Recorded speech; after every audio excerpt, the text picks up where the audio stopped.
Podcast Diversidade, mostrando as coisas boas de Eusébio. A gente fez esse procedimento aqui porque a gente está com um convidado mais que especial, né? Nosso amigo socorrista Claudiano, e ele vai falar um pouquinho, né, de alguns temas, e um deles é esse muito importante, que é engasgos em bebê. Essa aqui é a Dudinha, vai estar aqui com a gente para fazer demonstração. Eu queria que meu amigo Claudiano se apresentasse ao podcast Diversidade, aos seguidores. Meu amigo Claudiano. Boa noite, pessoal. Meu nome é Socorrista Claudiano. Estamos aí para contribuir e salvar vidas. Nesse processo que nós vamos estar aqui, eu peço a você que curte e compartilhe, que o intuito aqui é cada vez mais salvar vidas. Claudiano, começando, né? Você com uma profissão tão importante, né? Exerceu aí por 10 anos e hoje é voluntário. Eu queria que você explicasse como você decidiu entrar nessa área de socorrista, que não é fácil, né? Você lidar ali com emoções, né? Muito forte. Eu queria que você explicasse um pouquinho. Boa noite, Jean. Desde já eu agradeço aí a oportunidade de ter chamado para nós podermos aí contribuir a população da nossa cidade, Eusébio, Ceará e Brasil, aonde estiver chegando essa live. E é um tema tão importante de salvar vidas, né? É como fosse amor próximo, semelhança e contribuir cada vez mais, né? E aonde surgiu isso foi um amadurecimento, né? Deus toca no coração de cada um para fazer, ajudar o semelhante.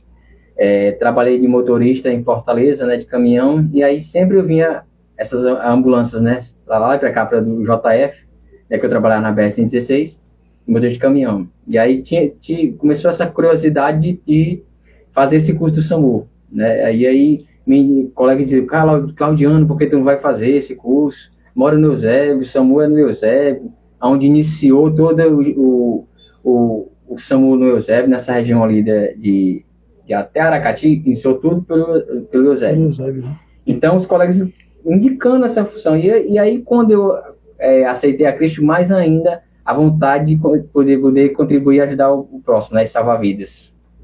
Aí você começou a fazer o curso, como é que foi esse período? Conte um pouquinho pra gente. Pronto, aí eu fiz um curso lá em Fortaleza, passei mais ou menos uns 3 meses a 4 meses fazendo esse curso, né, e desde já eu já parabenizo aí um grande professor que é o Elvis Lima, né, que ele dá curso em Fortaleza. Hoje ele não está mais nessa instituição que é o CAV, né, ele abriu a empresa dele mesmo, e hoje, se não me engano, é em Fortaleza, né, o cara é top de linha. Hoje ele é enfermeiro, já é técnico, ele é condutor, e está aí contribuindo aí, salvando vidas junto com a empresa e multiplicando conhecimento. Pronto, aí você concluiu o curso, aí já começou a trabalhar no SAMU, já começou a fazer os procedimentos no dia a dia. Como é que foi isso? Como é que se iniciou? Como é que o Claudiano teve o primeiro dia de trabalho ostensivo? Como é que foi isso? Conta pra gente, Claudiano. Na verdade, foi um processo de entrada no pré-hospitalar meio dificultoso, né? Eu, como motorista de caminhão, não sabia nada do que era primeiros socorros, né? Apesar que primeiros socorros não é só para profissional, é o que até bem frisar aqui, primeiros socorros é para todo mundo. Todo mundo vai necessitar de um atendimento um dia na sua casa, no ambiente de trabalho, e aonde você estiver vai precisar do primeiro atendimento. Então, assim, o primeiro atendimento é para todos, né? Então, teve essa vontade e fiz esse curso. Iniciei fazendo voluntários, aonde tinha uma ocorrência eu estava parando, era aquele vibrador que a galera chama que quando o cara faz um curso, ele vibra, ele tem todo o conhecimento, ele quer já colocar em prática, não pode ver uma viatura, o giroflex sinalizando, e corre para a ocorrência para poder contribuir, né? Aquela emoção de contribuir, né? E aí eu fazia voluntários, tanto em Fortaleza, né? Na época tinha muito acidente na BR-116, era muito atropelamento, se não me engano, você se lembra que tinha muito atropelamento ali da base aérea até a Messejana, tinha muitos atropelamentos. Sim. Aí eu vi essas ocorrências e estava no meio, né? E aí eu me identificava como era socorrista, aí já conheci alguma galera que já estava no meio no meio do grupo, e geralmente quem é socorrista faz o curso, tem os professores que também trabalham no SAMU, em outras empresas, e conhecem, se torna um grupo, né? Então, eu já estava fazendo voluntariamente. Então, graças a Deus, um dia teve da expansão do SAMU Ceará, e aí é onde entrou mais ou menos umas 150 socorristas, né? Entre socorristas, técnicos de enfermagens, enfermeiros, médicos. E aí, avancei. Isso foi mais ou menos foi em 2013, 14, se não me engano. E aí foi minha trajetória até depois da pandemia, nesses 10 anos. Até 2023 para 2024, mais ou menos. Isso. Pronto. Como é que foi o primeiro, digamos assim, né, a primeira vez que você se deparou com um acidente, com uma coisa mais difícil, assim, como é que foi essa experiência?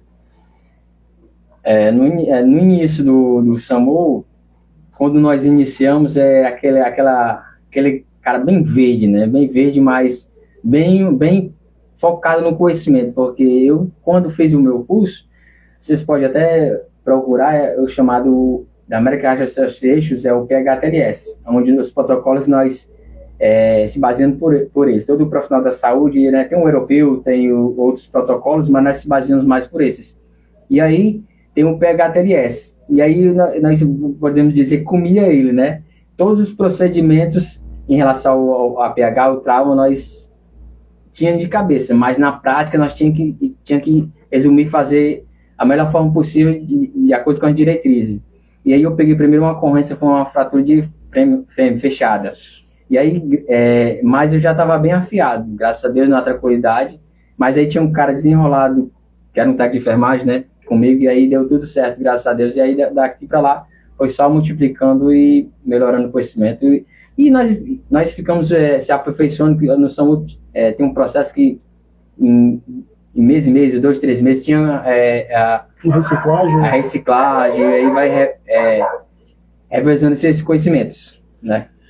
No comecinho, né? Como é que lidava com a emoção, né? De ver acidentes, de ver essas situações que não é fácil. A emoção, né? Para quem tá começando como socorrista e para quem vive no dia a dia, como lidar com essas emoções difíceis, né? De momentos difíceis. Eu acho que não dificilmente quando você sai para uma ocorrência, você não vai ver momentos bons, só vai ver momentos difíceis. Como é que é a emoção nesses momentos? Cara, já passa mil coisas, né? Mas quando nós entramos na cena, nós lembramos todo o protocolo profissional. Esquecemos e fazemos o protocolo. A única coisa que complica mais quando é em questão que eu tinha uma grande dificuldade era questão de crianças, né? Crianças e questão de familiares. Aí se um dia você atender e estiver na cena com familiares, aí você já se torna praticamente envolvido. Então é meio complicado esse tipo de situação, mas com o decorrer do processo que você vai se profissionalizando cada vez mais, você faz o profissional que tem que ser feito e dá tudo de boa nesse momento lá. Qual foi o momento mais difícil, né? Assim, quando você saiu para uma ocorrência, o momento que você disse assim, rapaz, esse aqui, quando terminou, foi o momento mais difícil? Eu vou dizer que tem um momento mais difícil, mas foi tão simples.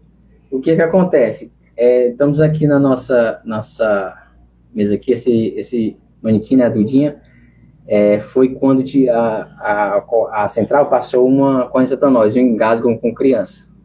Né? E aí, nesse momento, estava um pouco difícil, porque eu sou pai de um casal, né, um adolescente de 13 anos e um jovem de 18. E aí, quando eu cheguei nessa ocorrência, inclusive foi até aqui em Eusébio, nessas redondezas aqui. E aí a mãe jogou logo a criança nos meus braços. Eu não tinha tanto focado em segurar a criança, né? Não estava muito afiado em relação ao procedimento de segurar, que eu nunca gostei de segurar a criança, porque eu achava que poderia machucar a criança e deu tão mole, né?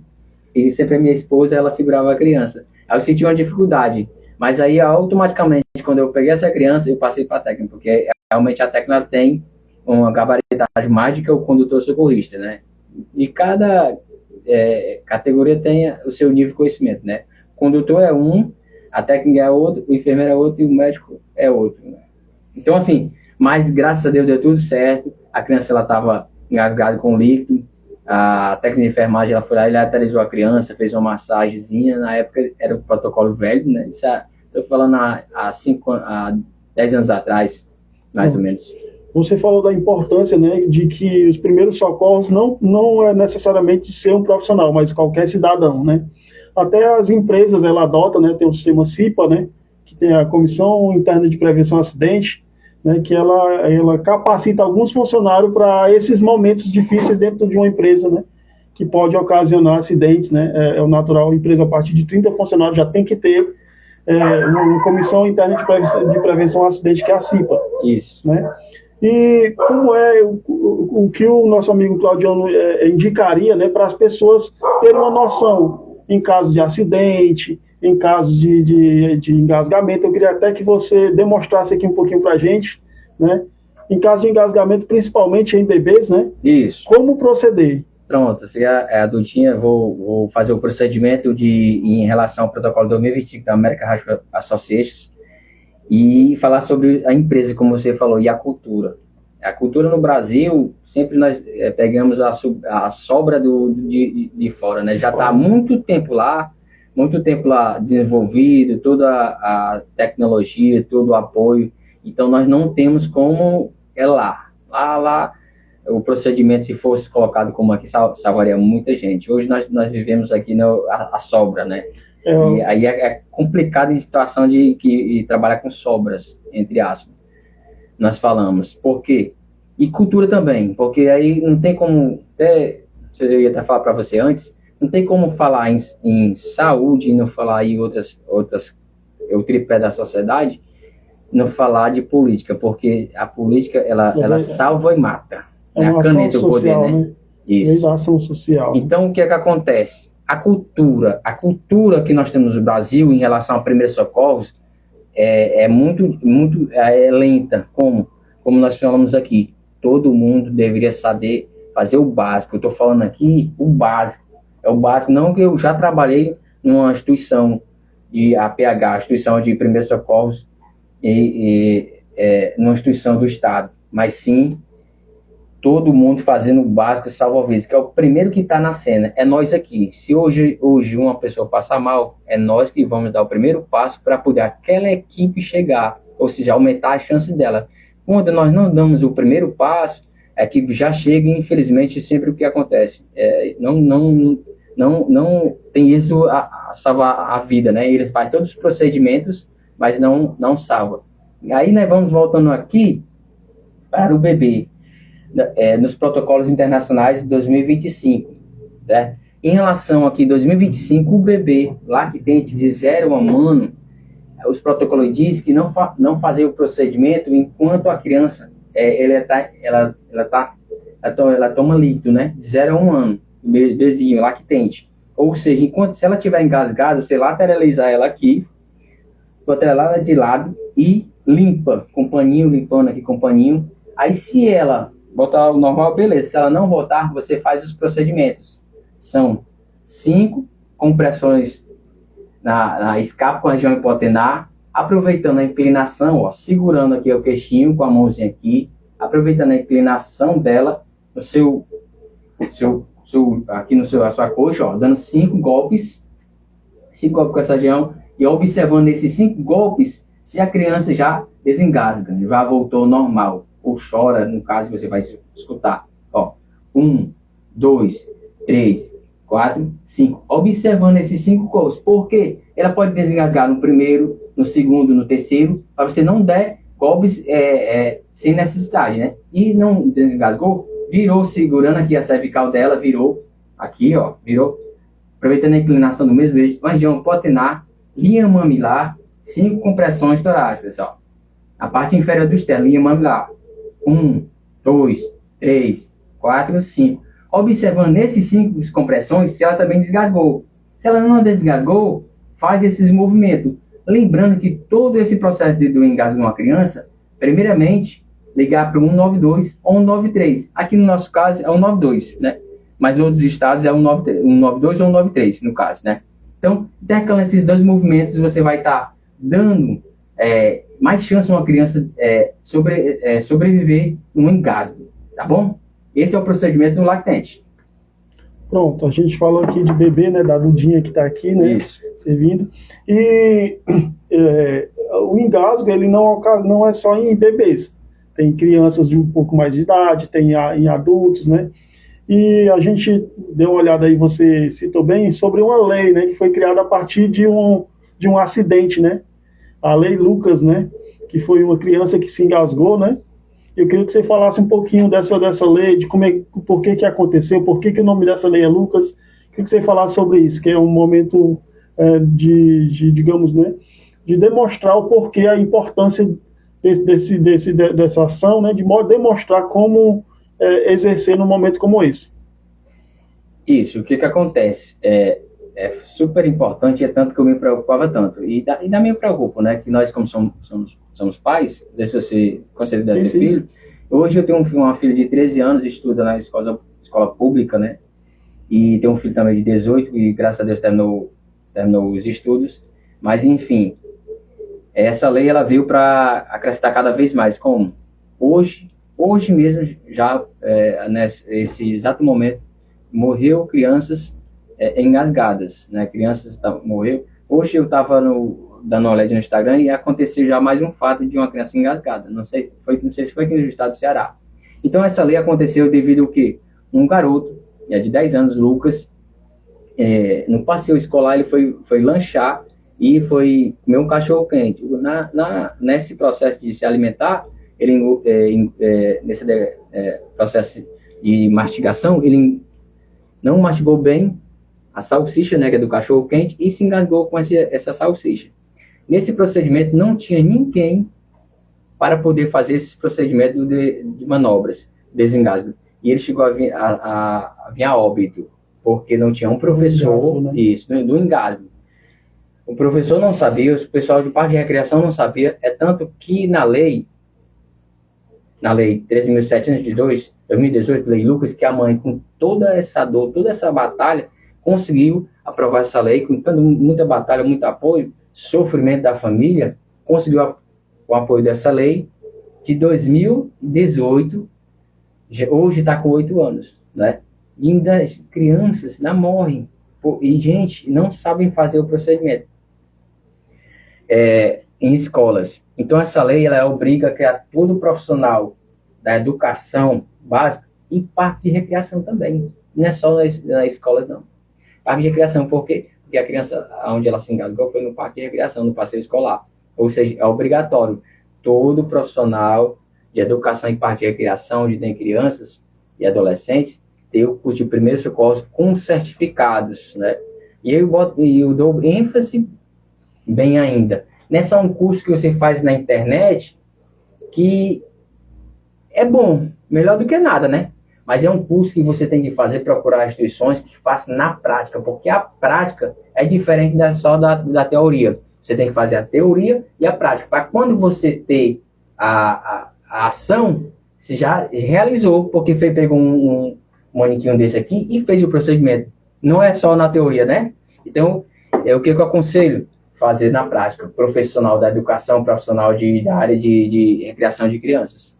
É sempre muito difícil, né, quando você lidar com uma situação dessas, né? Aí essa criança estava numa situação que estava longe dos pais, né? E não teve um cuidado, né, digamos assim, uma orientação ou até um manejo para desengasgo que poderia ter sido evitado, né? Se tivesse um profissional na área, teria sido evitado. Como você tinha falado, aqui no Brasil a cultura ela é limitada, né? Um dos países que é exemplo, né, de cuidados, né, é o Japão, né? O Japão, não sei se vocês sabem, que lá tem os 13 S's, né? Que é os 13 S's dos cuidados, né? Quando você começa a estudar, que você chega no ensino médio, é o equivalente a lá, aí você tem que fazer um curso, né, de como fosse socorrista, né? Independente da profissão que você exercer, você vai fazer porque ele se baseia no cuidado, tanto de quando você for pai, quando você estiver numa certa idade. A vida. A vida, né? Nos dois polos ali, a faculdade, né? O ensino lá, ele prepara tanto para você cuidar de um recém-nascido quanto de um idoso. E se essa cultura tivesse aqui no Brasil, né? De todos aprenderem ou chegar numa empresa, né? Pegar o método CIPA, muitos desses fatos teriam sido evitados, né? Vão ser muitas vidas salvas. Aí, assim, na sua visão hoje, o que o Brasil precisa né, o que é que a sociedade precisa para que se tenham mais leis como essa, né, que precisou, né, um acontecimento, um fato como esse, uma vida ser ceifada por um desleixo da sociedade e não preparar, né? Na sua visão, o que é que precisa ter, né? Como socorrista, como uma pessoa que já viu muito, o que é que precisa para mudar, para ter mais pessoas especializadas nessa área? O que acontece em relação o que precisa? Valorização, que aí eu vou chegar a um ponto meio crítico aqui que eu estava até olhando esses dias. Valorização do profissional da saúde. Também a valorização do profissional da educação. Professores auxiliares, valorização. Por quê? Porque valorizando ele, a pessoa estando alegre no seu trabalho, um bom remunerado, ele vai cada vez mais melhorar na sua função, né? E é aí onde eu chego, eu vejo o profissional da saúde, o profissional da enfermagem, ou saúde em geral, é desvalorizado. Hoje estão brigando ainda por um piso. Nós trabalhamos na pandemia, era aplauso direto, eram os heróis. Mas depois, ficaram sofrendo por um piso que não foi aprovado, ficaram jogando para cima e para baixo e não foi aprovado. Hoje, a minha categoria de condutor socorrista ainda está brigando pelo piso.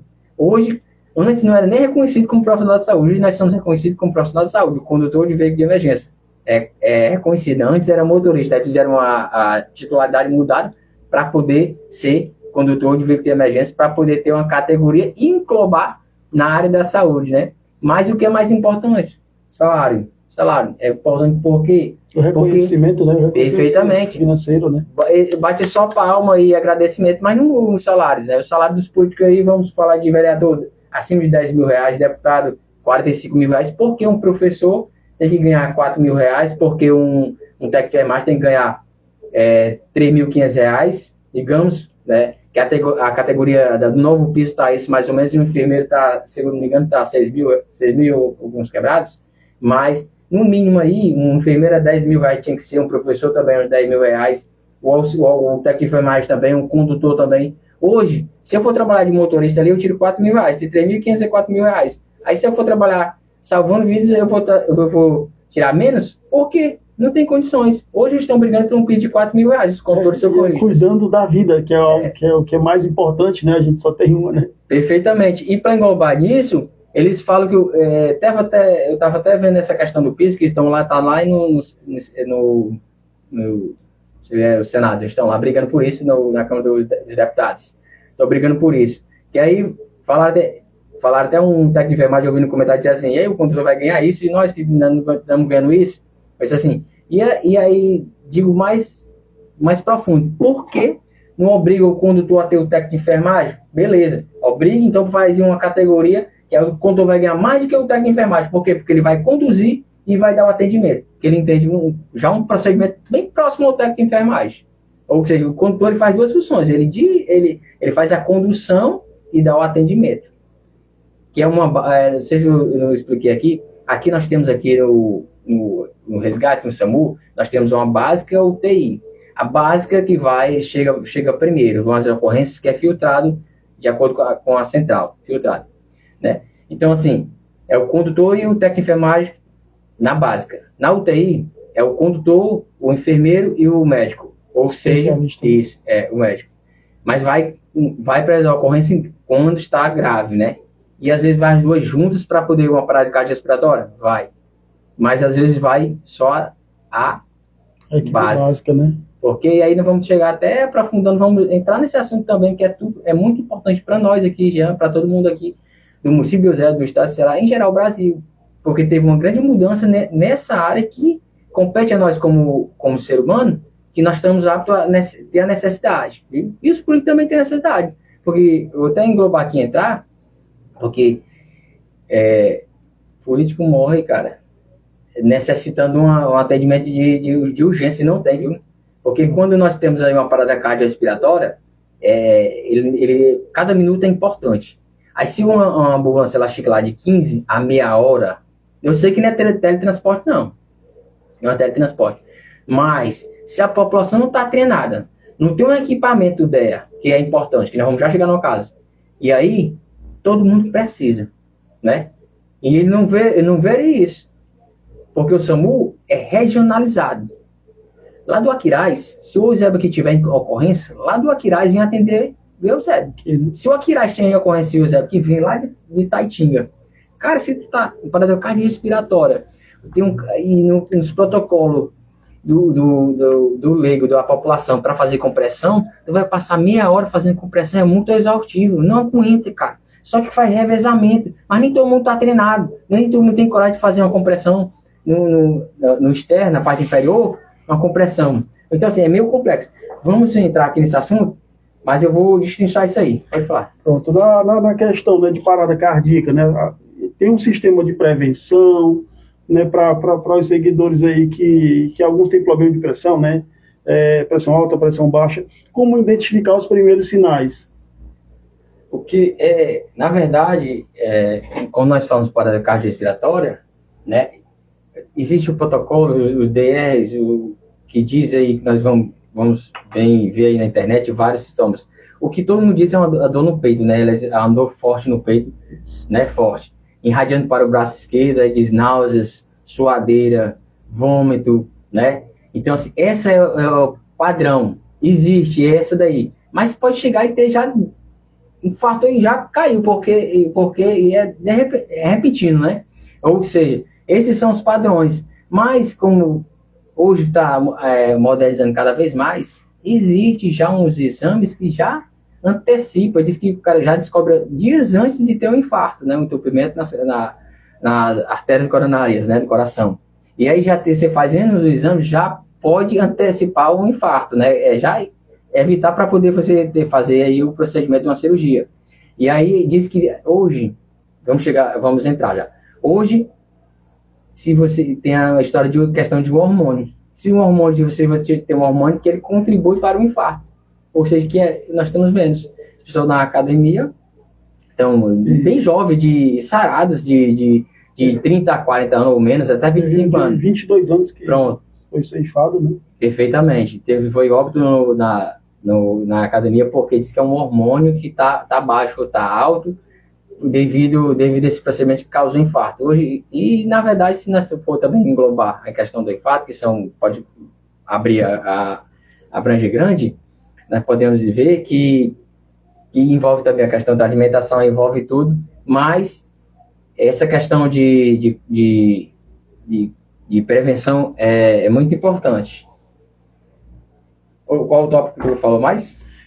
Sobre como o cidadão ele pode se prevenir e identificar, né, a prevenção para que não ocorra e quando ele começa a sentir, ele saber se realmente pode ser, né, um infarto, porque as pessoas hoje confundem muito, né, tem a crise de ansiedade, que alguns sintomas parecidos, né, isso. Tem a depressão, muitas vezes alguns sintomas da depressão é parecido, e como identificar realmente se tem algum ponto, né, as pessoas falam do braço, né? Isso. Eu queria que você falasse se tem algum ponto específico, rapaz, isso aqui é uma parada cardiorrespiratória, eu queria que você identificasse como seria. Pronto, hoje os leigos, né? Isso.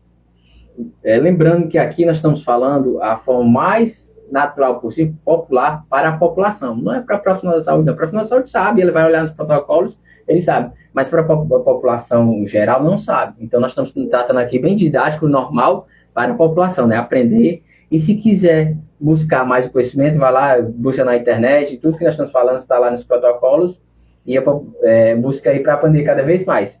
Mas hoje aconteceu um caso, já aconteceu vários casos, né? Eu estava em casa, já aconteceu um caso, e eu estava conversando com uma pessoa, a pessoa não se alimentou, e aí já estava passando mal. Ou seja, dentro de casa você às vezes tem que prestar o atendimento, né? E hoje de manhãzinha, quando eu saí, fui falar com um colega meu lá, aí o rapaz estava passando por um problema de cobranças, né? Cobranças. E aí ele tem um probleminha também de saúde, que é a questão de uma hérnia. E aí também vem a ansiedade, preocupação.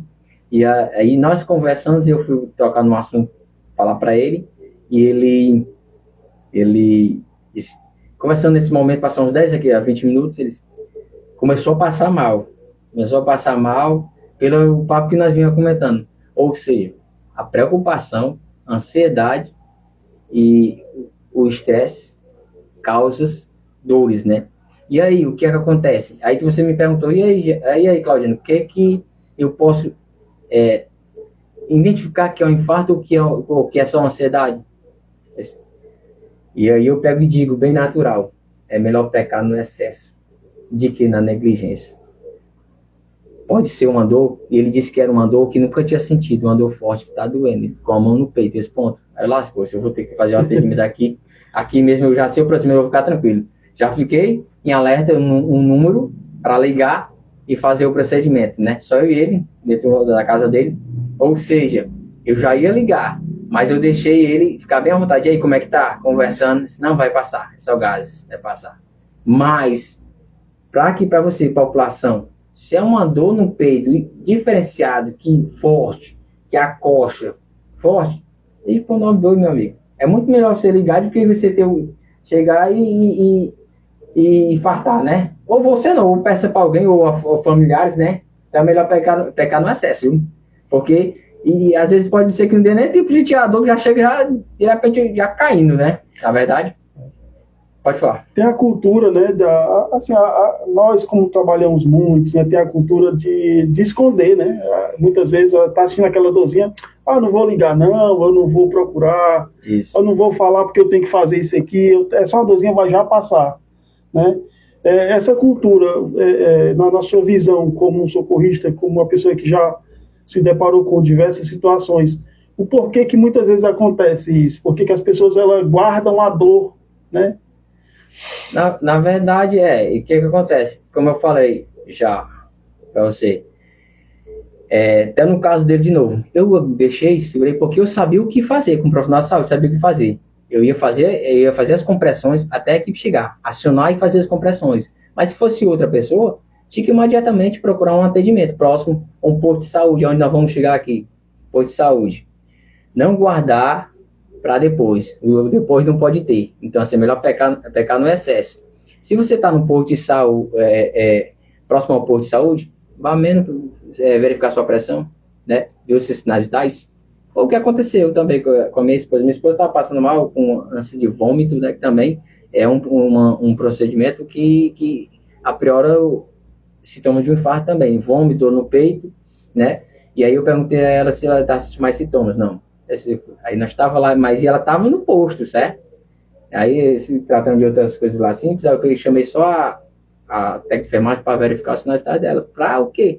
Para descartar o coração. Quando é coração, meu amigo, não tem você deixar para depois, não. Se tá nessa região que é próximo ao coração, o cara vai pensar o quê? Tô infartando. Ou seja, né? Assim, não tem como dizer que é só uma gases, mas já aconteceu, só uma gases ser um infarto, né? Já aconteceu várias vezes, eu creio que você deve ter já escutado, que o cara tava com uma dor e foi para UBA e não voltou.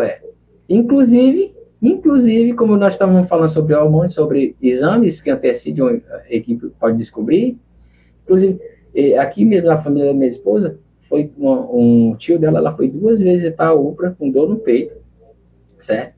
Fizeram o elétrico, se eu não me engano, fizeram o exame de sangue, se eu não me engano.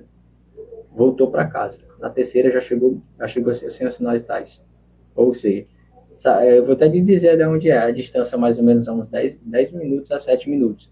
Da Vila da Prata à UPA, mais ou menos de carro, dá uns 5 a 7 minutos, dependendo ali do pessoa agoniado dirigindo, né? Dá uns 5 a 7 minutos, ou seja, o cérebro, a partir de 5 minutos já começa a ter hipóxia, morte cerebral. Então, assim, é o atendimento. A rapidez, né, no atendimento faz com que uma vida possa ser recuperada, né, no caso. Isso. Né? E você quis citar a questão dos postos de saúde, né, o primeiro atendimento ali, a prevenção, né, posso dizer que é uma prevenção, as consultas, né? O que você tem a dizer dessas prevenções nos postos de saúde, né, como a pessoa pode estar buscando, né? Eu acho que o básico é fazer um check-up, né? Também tem um check-up. Eu queria que você falasse da importância desse cuidado que nós devemos ter, né? Com certeza, o que acontece? Eu já bati muito de frente aqui, mas é a minha preocupação, a minha teoria, digamos assim, de um pouco de conhecimento que eu tenho no básico, certo? O que acontece? É tratar o clínico, é tratar antes de chegar na doença, buscar onde já tá, a pessoa já está lesionada, se é o colesterol, se a pessoa está sobrepeso, se a pessoa está com dores em alguma região, vai lá tratar, fazer exames. Beleza. É ali a porta de entrada do básico, para tratar, para não ocorrer mais a evoluir uma doença, né, no básico, posto de saúde. Mas eu venho forte aqui, que é onde nós não chegamos no assunto da parada cardiorrespiratória. Parada cardiorrespiratória, nós sabemos que tem um protocolo que nós fazemos nas compressões para fazer a circulação. Nós fazemos de 100 a 120 por minuto e ofertar oxigênio, certo? 120 por minuto, ofertando oxigênio. Quando dá uma parada cardiorrespiratória, ele está precisando de o coração bater, lógico que deu uma parada, né? E ofertar oxigênio. Existe um equipamento que é chamado DEA, desfibrilador. Você deve ter visto eu falar, e todo mundo já deve ter ouvido falar, mas esse é o mais importante. Porque para uma vítima que está em parada cardiorrespiratória, esse equipamento ele foi feito lá fora dos Estados Unidos, por isso que eu estou te dizendo, né? Já chega pegando as coisas já no final. Ele foi desenvolvido para quê? Para quando tem uma parada cardiorrespiratória, ele reconhecer dois ritmos, tanto o nosso ritmo que está aqui, normal, como ritmos que vai chocar. Porque ele foi feito para quem? Toda a população. Até para uma criança apertar um dedo e fazer uma compressão. Criança, eu não digo no sentido de adolescente, né? Apertar. Ou seja, quem manuseia um aparelho telefônico, pode operar um DEA. Hoje, eu já fui até no Atacadão, lá tem área protegida no DEA, e tem brigadista lá. Porque existe também a ZNR que você falou, né, tem CIPA e tudo, ou seja, lá é uma área protegida. Inclusive, depois eu vou até fazer uma postagem, área protegida. Então, assim, tem que ter, sem o DEA, sem o choque, o coração não volta. Acredita? Entendi. Porque o coração ele tem uma arritmia, ele precisa para organizar. É como se você tivesse um professor numa sala de aula e uma ruma de aluno está gritando, aí o diretor chega aqui, gente, silêncio, porque o professor está dando aula. Ou seja, chegou alguém de fora para poder botar controle na situação para o professor dar aula. O DEA é desse jeito, ele chega, dá o choque no momento certo. Mas, para reconhecer esse momento certo, ele só reconhece como? É nos primeiros minutos. Não é meia hora, depois não. Então, ele perde a chance. Então, assim, é complicado nessa situação, porque nós não estamos hábitos na nossa região não ter. Onde nós cobramos as instituições, os locais ter esse equipamento, se nem os postos de saúde não tem. Os postos de saúde de todas as nossas regiões do Brasil tinham que ter o DEA. Aí eles vão falar, não, mas é um suporte básico, não precisamos de... Lá nós temos o técnico de enfermagem, o enfermeiro e o médico. Ou seja, tem 3 profissionais. Apesar que antigamente, não sei se você pode até lembrar, tinha os médicos lá idosos, né? Que era sempre os médicos. Hoje não, hoje tem... Experiente, né? Experiente. Hoje tem médicos novos que pegam o PHT, o trauma, pega o clínico, trabalha em todos os locais, ele está lá atenado, porque não é todo mundo que vai trabalhar no trauma que trabalha que está no clínico e trabalha no trauma, não. Ou seja, tem uma dificuldade de atender no trauma, certo? Está mais lá para atender lá, dor de barriga, ou febre, ou virose, certo? Então, assim, no posto de saúde, tendo DEA, para poder atender uma vítima que está em parada e o cara fazendo até uma compressão ou levar e ter o tempo de resposta de levar até o posto para poder dar o primeiro atendimento até a equipe chegar, já salvaria uma vida. Porque quem que está próximo? Vamos supor aqui, vamos falar Mangabeira. Mangabeira. A viatura sai daqui do centro. Quantos minutos dá de carro para Mangabeira? Mesmo numa ambulância? 10 a 15 minutos? Leva um certo tempo, né? 10 minutos. Aí 5 minutos, 3 minutos para poder receber a ligação, anotar, passar para a equipe. 3. Mas vamos botar aqui 10 minutos, que eu acho que é mais. Daqui para amanhã uns 15 minutos. 15 minutos com 3, 18 minutos. Em 18 minutos, uma pessoa está reanimando lá, fazendo compressão sem choque. Porque o aparelho ele reconhece Existem ritmos chocáveis. Vai ter um trabalho para a vítima voltar. E mesmo tendo todo o procedimento, aí está nas mãos de Deus se volta ou não volta. Mesmo fazendo certo. Né? Voltando aqui, né, a sua experiência como socorrista, né? A gente falou de momentos difíceis, né? Você falou que foi com um bebê, com uma criança, né? Que teve que lhe entregar nas mãos. E nesse período que você trabalhou diretamente, né, no SAMU, qual foi o dia que você disse assim, rapaz, ganhei meu dia. Esse dia aqui foi abençoado, né? Pronto, existe assim, acho que foram uns 2 fatores legal, que eu acho que é a questão de reconhecimento, né? Às vezes nós estamos aí em ocorrência, nós investimos um macacão, um profissional da saúde, aí quando sai até outra coisa, né? Nós vestimos macacão com máscara, com boné, às vezes até um óculos, né, de proteção, e aí ninguém não lhe reconhece. Às vezes eu estou aqui numa ocorrência, num bairro, e ninguém não me reconhece. Ou seja, uma pessoa chegou e me agradeceu. Tanto foi no interior, que eu já rodei um dos municípios aqui do estado de Ceará todinho, fui até Juazeiro, fazendo, na expansão, fazendo, cobrindo a área, que todo mês eu ficava em uma cidade, cobrindo essas áreas.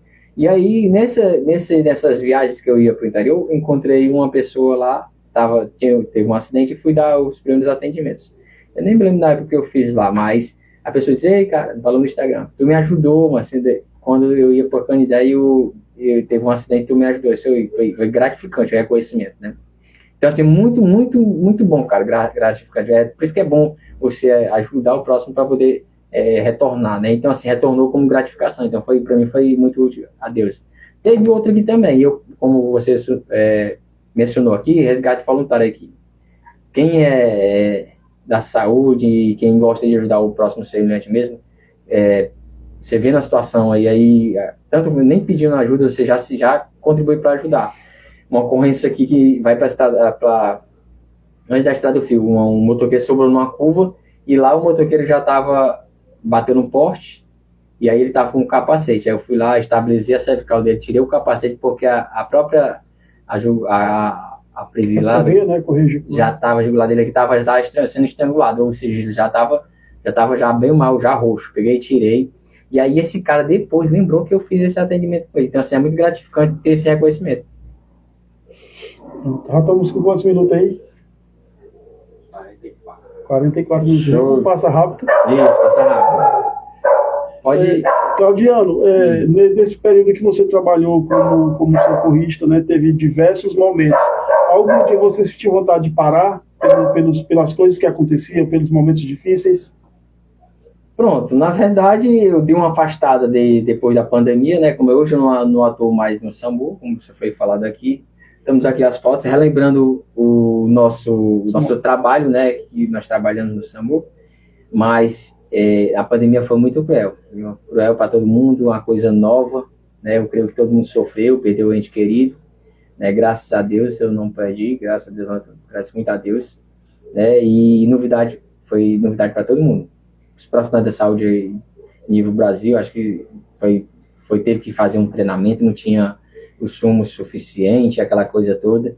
Então, assim, eu fui induzido a fazer a ocorrência sem os equipamentos, tá aqui, ó. Fui fazer a ocorrência com essa máscara aqui, ó. Certo? Que não é a máscara adequada. Não é a máscara adequada, a máscara adequada é a N95, que é uma máscara que ela tem mais uma proteção. E aí, essa daí também.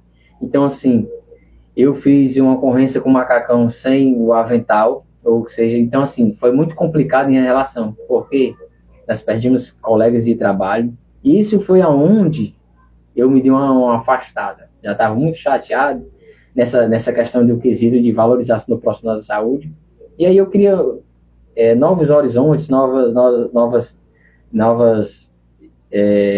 direção, né? E eu estava pensando já na questão de montar minhas empresas, que eu pretendia, e aí dei uma afastada depois da pandemia.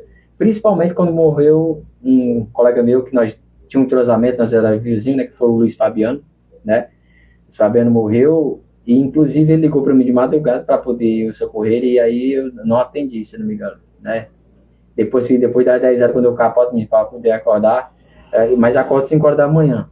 Mas aí infelizmente aconteceu com ele, ele tinha uma comorbidade, ele já um pouco mais forte.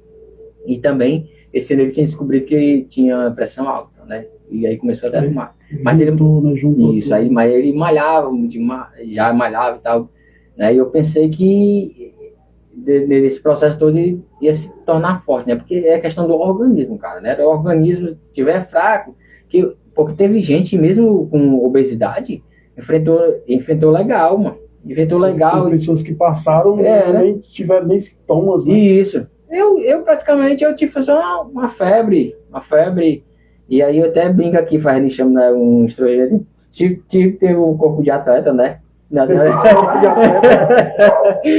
Que os caras diziam assim, mago rei, né? Assim, mago rei, aí eu digo atleta, né? Aí diz, é o mago rei. E graças a Deus hoje eu tô graças a Deus, mais, engordei 5 quilos, graças a Deus, malhando direto na academia, né? Para se cuidar. Da cor e osso, mas é em casa, né?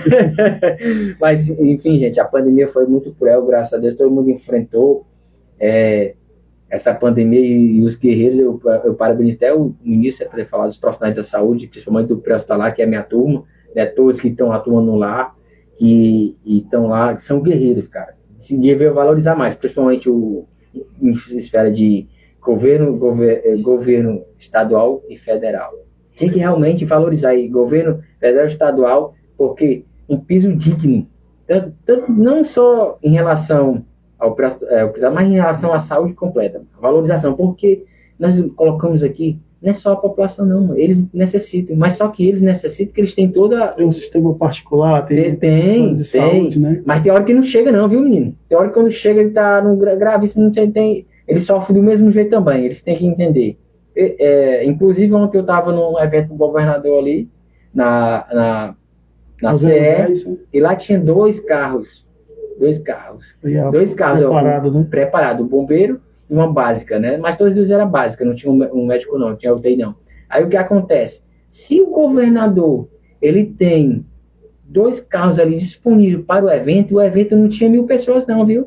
Porque no protocolo, eu vou ligar aqui onde nós rodamos aqui, no protocolo é mais ou menos 250 mil de habitantes por cidade, para ter uma básica. Isso é no protocolo, né? Protocolo. E existe uma diretriz também, que é uma portaria 2048, que foi questionada também, já portaria de muito tempo.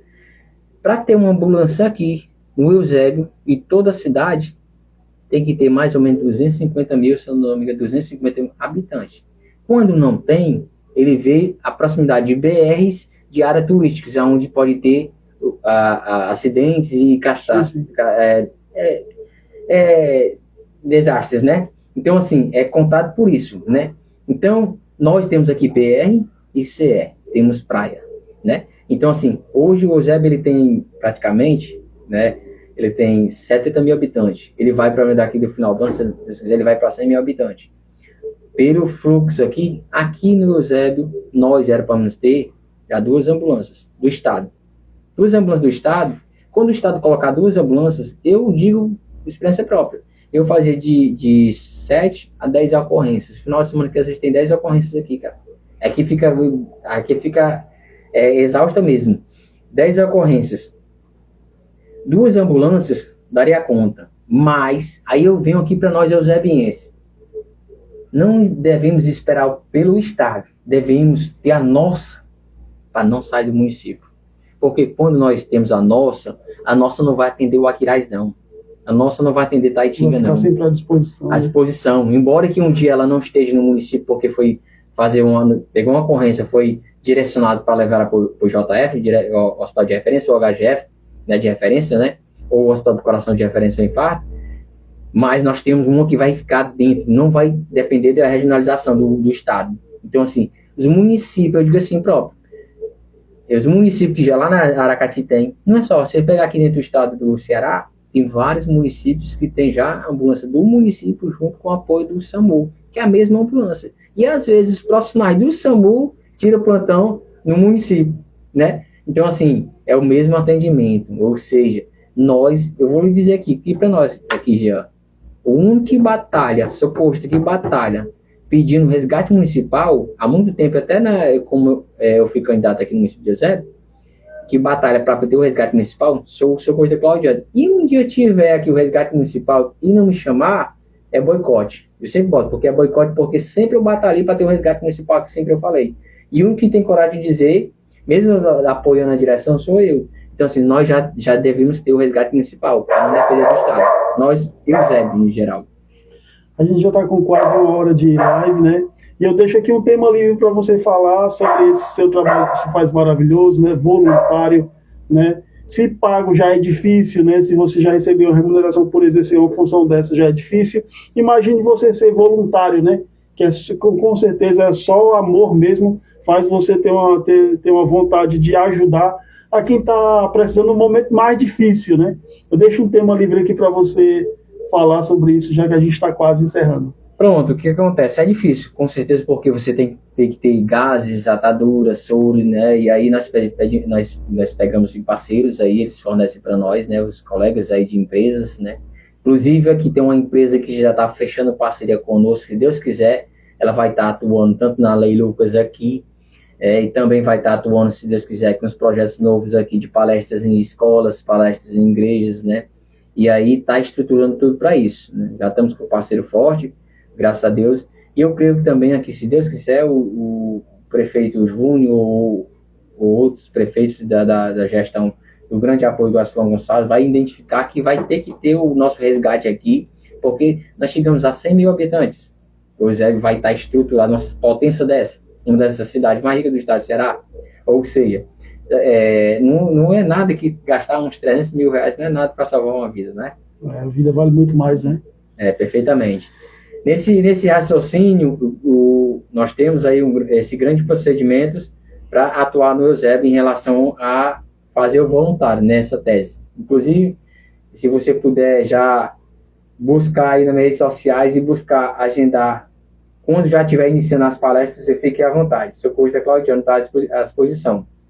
E para encontrar o socorrista no dia a dia, é só no Instagram, né? Tem lá o nome, @socorrista Claudiano, né? Que você conversa com ele. Se quiser saber de algum engasgo, né? Teve alguma coisa ali, vai no Instagram, né? Já bem conhecido já. Né, e está disponível a ajudar quem precisa, né? Por amor à profissão. Né? Eu vejo que você, quando fala dessa profissão, fala com brilhos nos olhos e faz por vontade mesmo, né? Eu acho que merecia essa profissão ser mais reconhecida, né? É uma profissão que não é fácil, todos os dias eu imagino que lidei com situações difíceis. Eu fico muito feliz de ter você aqui no podcast Diversidade. É um assunto didático, né, para quem está assistindo, para os cortes que vão vir aí. Só tenho a agradecer. Eu queria que você fizesse os agradecimentos finais do nosso podcast. Pronto, desde já agradeço a você, Jean, agradeço a Diversidade por essa oportunidade de multiplicar o conhecimento, né, para salvar vidas, né, de forma simples, básica para todos. Tem que saber, né, não é para profissional da saúde, é para todos ser humano precisa saber o primeiro socorro, que um dia você pode estar perto de mim, aí Deus o livre que não aconteça, posso me engasgar, que pode acontecer com qualquer um, né, com você, Jean. O Jean pode fazer um procedimento em mim, pode fazer um procedimento em qualquer pessoa, né? Então, assim, estamos aí para contribuir e multiplicar o conhecimento e só tenho a agradecer a Deus e cada vez mais me dar essa coragem ou ousadia para salvar vidas, né? Eu creio que o Eusébio, nós amamos essa cidade, né? Nós amamos, quem nasceu, você nasceu aqui, né? Não mas nós amamos essa cidade, quem nasceu aqui, estudou aqui, tem nossos familiares, nossos filhos que moram aqui, com certeza vai ter netos, né? Então, assim, nós quer o melhor para nós, principalmente aquele que vive o dia a dia, né? Quem vive a educação, quem vive a saúde, né? Que nós vivemos a saúde, nós se consultamos nesse postinho próximo à nossa casa, nossos filhos estudam no colégio público, né? Nós vivemos a segurança, nós vivemos a infraestrutura, nós conhecemos o antes e o depois. Então, assim, nós queremos buscar cada vez mais melhoras para a nossa cidade, queremos buscar melhoras na saúde, na infraestrutura, na educação, nós estamos usufruindo dessa necessidade de cada um, né? Do poder público. Eu tenho que agradecer primeiramente a Deus, né? Agradecer aqui aos seguidores que assistiram, que curtiram. Agradecer também aqui o Henrique, que está aqui me ajudando hoje. A esposa do Claudiano, que está aqui com a gente também, que veio acompanhar ele, né? E ao conhecimento e a ele mesmo, né? Só agradecimento a todos. Esse foi mais um podcast de Diversidade, mostrando as coisas boas de Eusébio. Socorrista Claudiano é uma das coisas boas de Eusébio, Valeu, galera.